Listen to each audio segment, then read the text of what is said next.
Hey, copper dropped 20% last week. Have you observed that?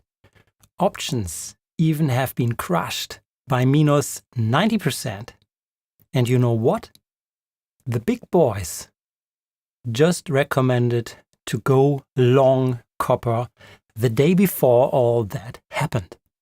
And what? They should have listened to cycles.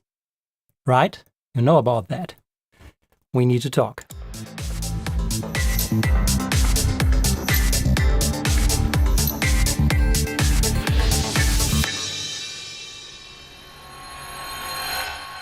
From the mind of Lars von Thienen, the most advanced cycle analysis, hot off the press.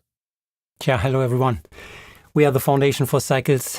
We need to speak on copper and cycles in copper. I mean, what happened last week is a picture-perfect example why you should pay attention to cycles, cyclic analysis, price analysis, and even the big boys can fail with their huge quantitative analysis. So let's see what happened last week. I'm sure you know all about that, but here are the headlines driven by the latest weeks. Let's start to the left. Beginning of July.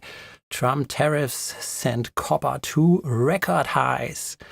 So now we are just 4 weeks after July 30th last week. Trump crashed the copper market. What the heck is going on? And even though Goldman tried clients or told clients to go long just before that plunge. So it was one of the largest drops. So, this is a good example why you should maybe not pay attention to news or in terms of cycles. News, random news is just noise out there. Yes, they might drive ups and down, but if you try to analyze the news, like what happens to tariffs, you just try to trade the noise out there, which is nothing we as a cycle analyst would really recommend. So therefore, would we have been a different picture if we would have done our homework doing cycle analysis on the copper futures? Let's jump in. That's our job. That's why we're here. By the way, we are live for sure. I will pay attention to your questions. As always, use the chat and I will check them up. So here, let's start here with the chart of the copper futures, nothing special. Here is the current drop. So to make this an real analysis even before the fact, so I will now go back in history to let our analysis end before that drop, right? Because we want to see the picture, how it would look like last week. So I will adjust. And you can do this on your own. So I will adjust the in-sample end bar by clicking on that button.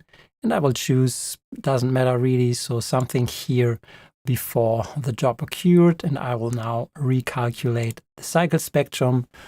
So you now see that the light blue information is not part of the analysis. So we can even get this off the chart. So this would have been the copper futures end of July, 24th of July, with copper making a new high here. And we see the cycle spectrum at the bottom as usual. So now let's do our basic homework to analyze time-based cycles with the frequency analysis, with the spectrum. The spectrum will tell us which cycles are active in that data series, active and dominant. So this is what the peaks are all about. If you see a spectrum like this, the peaks indicate where a relevant cycle is present in that data. The second question then is which peak, which cycle to use in terms of forecasting into the future. So therefore we have our principles, our guideline, which is also listed partially here on the table. So let's walk through the data. We see one clear long-term peak here at the length of 299, or let's call it 300 days. This is a 300-day cycle, clearly visible on the spectrum. Nice separation to the left. So here you see it's even going down to 0 and to the right. So it's not a plateau. This is a good shape for a long-term cycle. And second to that, if we look at the stability score, so additional confirmation or validation, how certain we can be on that cycle, and the stability around 0.9 or close to 1 is a very high stability score. That means that this long-term cycle, about 300 days, has a very low variability over time, which means the phase and the amplitude of that cycle is very stable over the past 2 to 3 years. So which is a very important measurement, which gives us even more confidence that that cycle seems to be important. Right now, we don't see the phase of that cycle. We are just now selecting which cycle to use from the pure spectrum analysis. And by the way, the data series or the spectrum knows nothing about potential tariff announcements or news-driven recommendation from the big boys. This is pure data without any political environment seen here. So going back to the spectrum, the other two cycles which qualify for forecasting are the 109 and the 89-day cycle. So both are closely around 100 days. We cannot really separate if 98 or 199 is the relevant long-term cycle. We should not use the 196-day cycles due to the shape in the spectrum. It's not perfect. So you see even the amplitude is lower than the 109.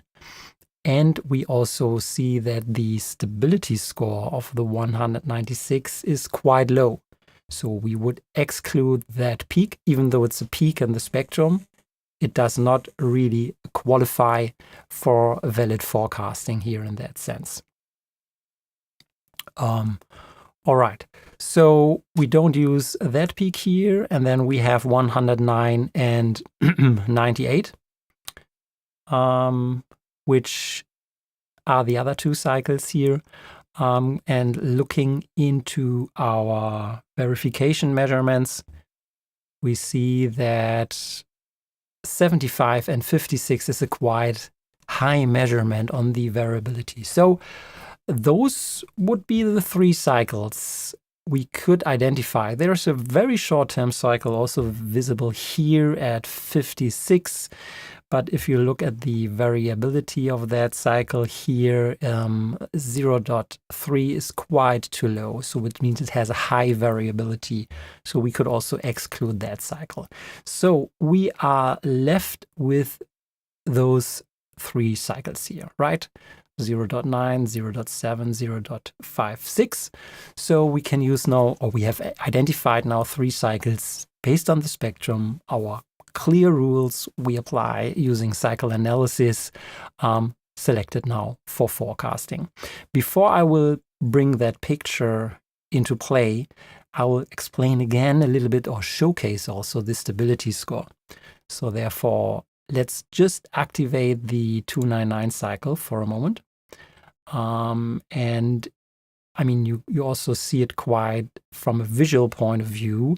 We use cycles for time-based forecasting. We don't use it to predict price values. So you could also just check if the timing means we are looking for those bottoms here or those tops, if they are in alignment with local price lows or tops. So we have the bottom here going to that high here from that timing, then into this low here. So that's the timing point for that high here, moving straight right into that top here. Then we have the low falling quite exactly on that timing here from here.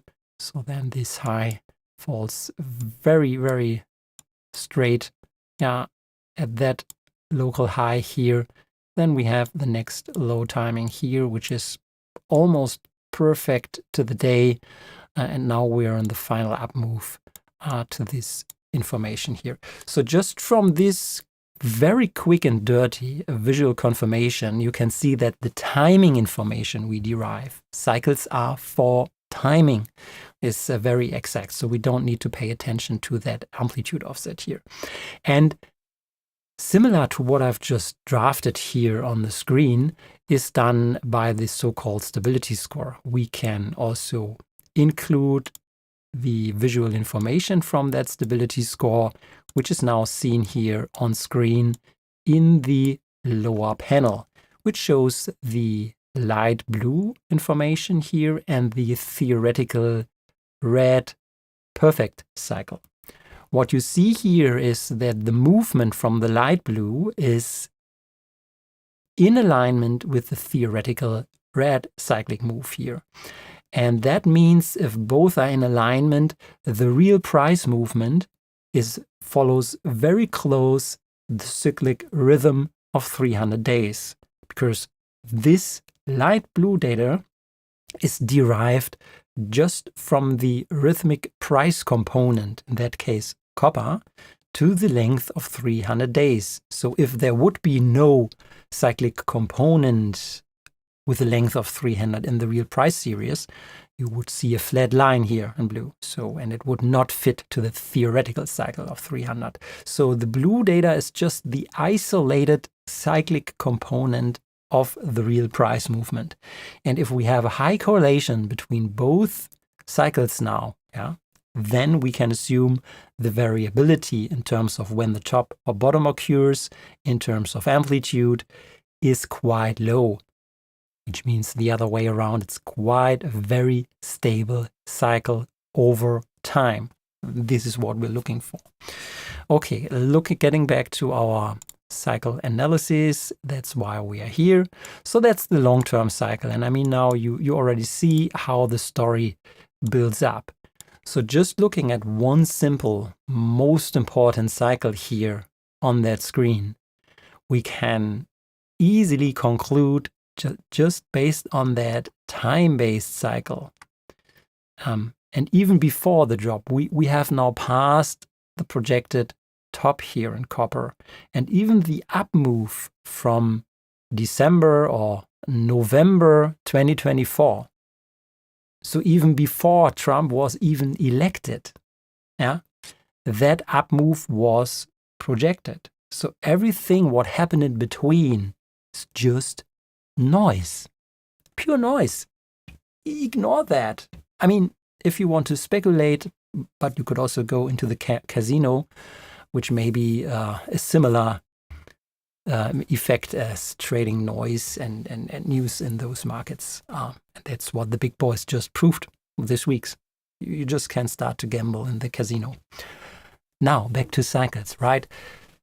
The simple story. But even more important, that story now will become if we add also the other important cycles into the mix, right? So back to our analysis. Let's just have a view on the cycle with a length of 109. You see?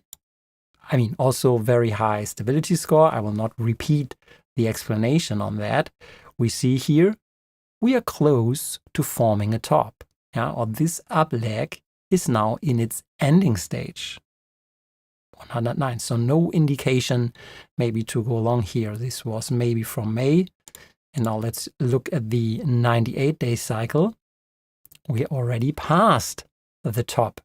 So, and as I said, we are not quite sure if 109 or 98 plays out. So because we cannot derive just from the spectrum which cycle is more important, let's just build a composite out of those, let's say, nominal 100-day cycle. Yeah, we just activate both, which is just an overlay. And you see how they behave if we just build the composite of those two cycles. which gives us the average cycle with a nominal length of 100 days, which you see now here plotted on the chart.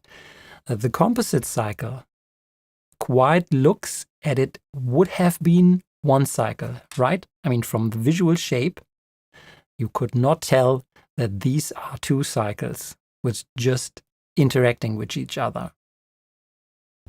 But the spectrum will reveal those two cycles, right? I mean, that's the beauty if we have perfect mechanisms in place to detect those data. And as we overlay them, we come to the conclusion that those two shorter term dominant cycles leave or bring us to exactly that consequence here. So the shorter term cycles seem to be exactly topping at that window. Now remember, I mean, you've seen what the 300-day cycle, the longer term cycle, brings to the picture. So now if I will add to that mix the 300-day cycle, I think you can assume what will happen here in that case. So let's activate that cycle. So we now see a composite cycle out of 3 dominant cycles. And all 3 cycles result in the possible cycles within cycles topping alignment past week prior to the job. We can now zoom out a little bit. Here's the overall picture. And you see even a very beautiful cyclic shape, which is almost able to form current tops and bottoms in quite a perfect fashion. I mean, just 3 cycles can explain the movement in copper in the past 2 to 3 years. And this is, remember, this is before the fact. So the result you see here, a possible top here at July 24th, this analysis was all done just before the big drop happened. So now getting back to the initial introduction, and let's even make a long story short. I mean, everyone who has done his homework on cycle analysis was quite aware that the dominant cycles in copper are currently, last week, currently in a topping formation, time-based cycles. I mean, they don't guide us in any terms of where the price might move in absolute values. But at that point in time, just from a cyclic timing perspective, you would have secured your long profits, which you have made, at least following the long-term cycle, since November 2024. From around 4 here up to 580. So the long-term cycle, which was even in place before Trump was elected, which is still in place, and the shorter-term cycles guided you even on the short swings. So here, the interim top here, and then the possible re-entering here in May, early June this year. So this was all there. This is not really something special. This is not rocket science. This is just paying attention to time-based cycles in financial assets. I would never recommend just purely trade cycles. No one in the cycles community would, and no one should do that. I mean, no one can trade time. You can only trade price.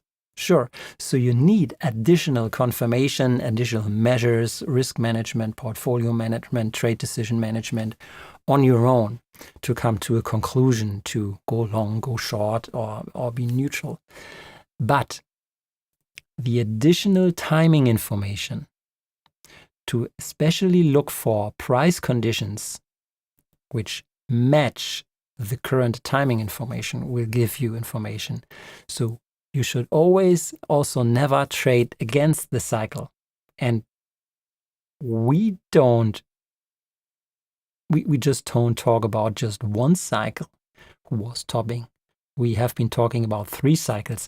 And by the way, on our platform, we provide cyclic scores. The cyclic score for copper was screaming on a high 8 to 9, which means there has been a high topping indication right all the way in the past weeks on the daily time frames. Everyone maybe has seen that on our dashboard here. I mean, we don't need to spend more time.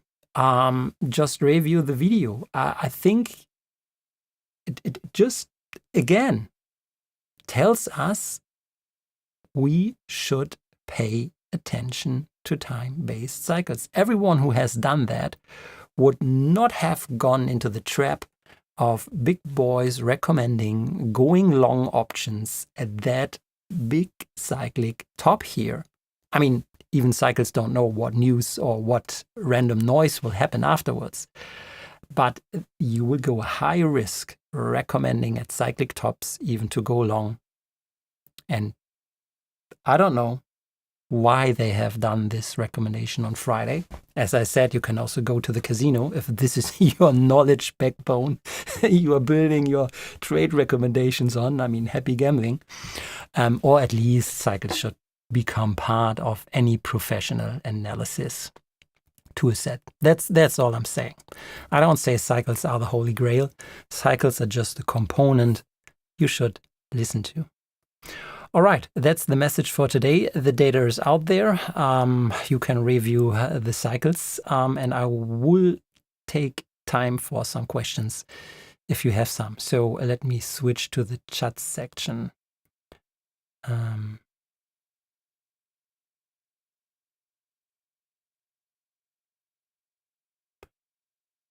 Okay. Feel free to rush in your questions. Here we have one. According to Elliott Wave, Corp X, which represents miners, has a final leg up. Will be interesting to see how it pans out, seeing that your cycles predict the cycle has stopped. Yeah, exactly. I mean, maybe that's an alignment. If I don't know if the final leg up, according to Elliott Wave, has ended. My general comment on that, I mean, Elliott Wave, in most cases, not time-based cycles, though they follow price pattern or price-based movements and patterns.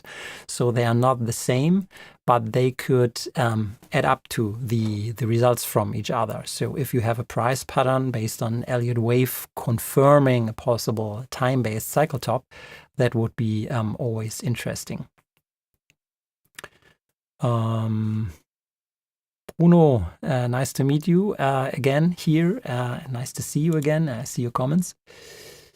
Yeah, that could be also another follow-up. I mean, if Dr. Copper is kind of toppy in cyclic terms, it may well tell us something about a slowing economy to come.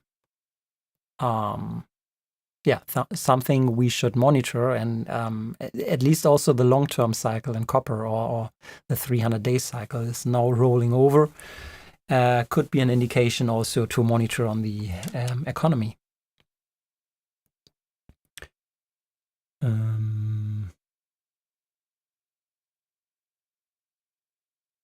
Yeah, Andrea, also good to have you here again.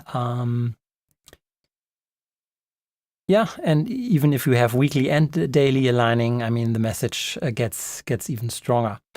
So, Andrea, Bruno, thanks for bringing that also to the table. Yeah, let's maybe monitor a little bit, or let's think about if this will have an impact on the economy. Not thinking in terms of tariffs, chaos, thinking in terms of cycles. They are much more important than random noise out there. All right, that's it. Short, precise, up to the point. I think that was something that needed to be said based on the action we observed last week in the copper markets. Have a nice week, stay safe, and meet you soon here on the channel at the Foundation for the Study of Cycles. Bye. See you soon.